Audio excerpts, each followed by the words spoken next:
உறுப்பினர் திருமதி பிரேமலதா விஜயகாந்த் அவர்கள்.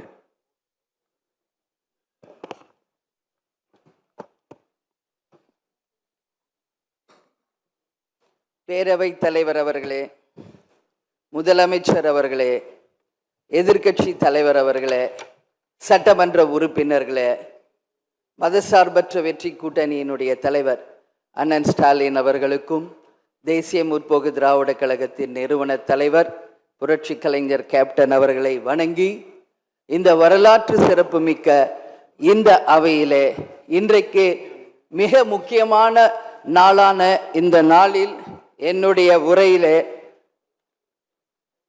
நேற்றே முதலமைச்சர் அவர்களுக்கு இன்றைக்கு பெரும்பான்மையை நீங்கள் நிரூபிக்க வேண்டும் என்று என்னுடைய வாழ்த்துக்களை நேற்றே நான் பதிய வைத்திருக்கிறேன். அதே போல முதலமைச்சர் அவர்கள் செய்த நல்ல விஷயங்களையும் நாம் பாராட்டி இருக்கிறோம். எதிர்கட்சிகளை எதிரி கட்சியாக நினைக்காமல் அனைவரையும் சந்தித்து அரசியலில் ஒரு மாண்பையும் மரபையும் நீங்க ஏற்படுத்தியிருக்கீங்க, வரவேற்கத்தக்கது. அதுபோல உங்களுடைய முதல் அறிவிப்பிலேயே சிங்கப்படை பெண்களை பாதுகாக்கவும், அதே போல மதுக்கடைகளை மூடுவோம் என்று சொன்னதும் மக்களால் வரவேற்கப்பட்டது.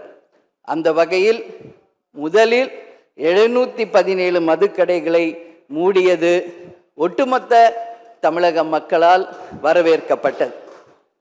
கோவில்கள் மற்றும் பள்ளி வளாகங்கள் அருகில் இருந்த மதுக்கடைகளை முதல் முறையாக நம்ம ஃபர்ஸ்ட் ஸ்டெப்ல இன்னைக்கு மூடியிருக்கோம்.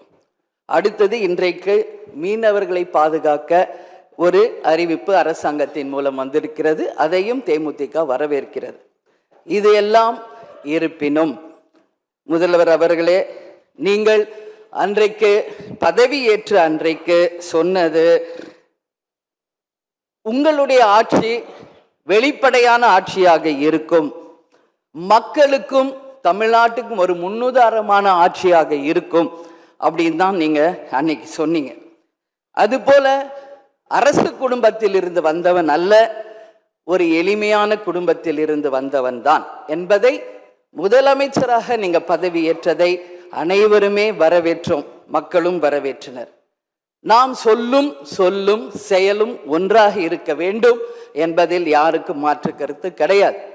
வரலாற்று சிறப்புமிக்க இந்த அவையில இன்றைக்கு பெரும்பான்மையை நிரூபிக்க வேண்டிய தருணத்தில் முதல் முறையாக மனவேதனையோடு நான் பதிய வைக்கிறேன், இங்கு குதிரை பேரம் நடந்ததாக இன்றைக்கு எதிர்கட்சிகள் அத்தனை பேருமே அதை சொல்லும் பொழுது, இதுவரை தமிழக அரசியல் வரலாற்றில் நடக்காத ஒரு விஷயம், அதுவும் இந்த வரலாற்று சிறப்பு மிக்க இந்த அவையிலே இந்த முக்கியமான நாளில் அதை பற்றி பேச வேண்டிய ஒரு நிலையை ஏற்பட்டதற்காக உண்மையில் நான் மனம் வேதனை அடைகிறேன்.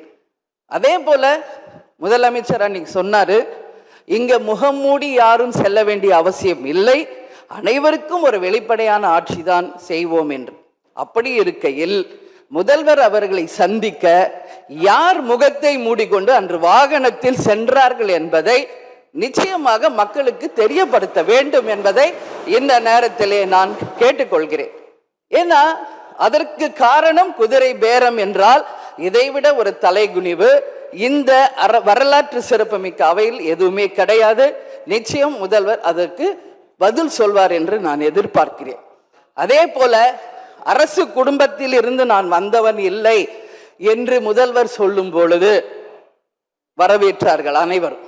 ஆனால் இன்றைக்கு அவருடைய ராஜகுருவாக இருப்பவரை மிஸ்டர் ரத்தன் பண்டிட் என்பவரை அரசியல் சிறப்பு அதிகாரியாக அரசு வேலையில் அமர்த்தியதை ஒட்டுமொத்த தமிழக மக்கள் சார்பாக வன்மையாக இந்த வரலாற்று சிறப்பு மிக்க அவையில் நான் அதை குறிப்பிட கடமைப்பட்டிருக்கிறேன்.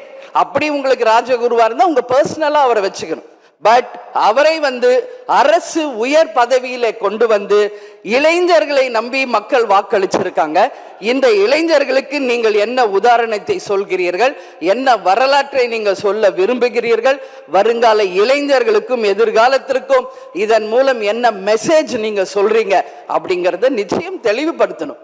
ஏன்னா இன்னைக்கு மக்கள் ஜனநாயகத்தை நம்பி இளைஞர்கள் கையில ஆட்சியை கொடுத்திருக்கிறார்கள்.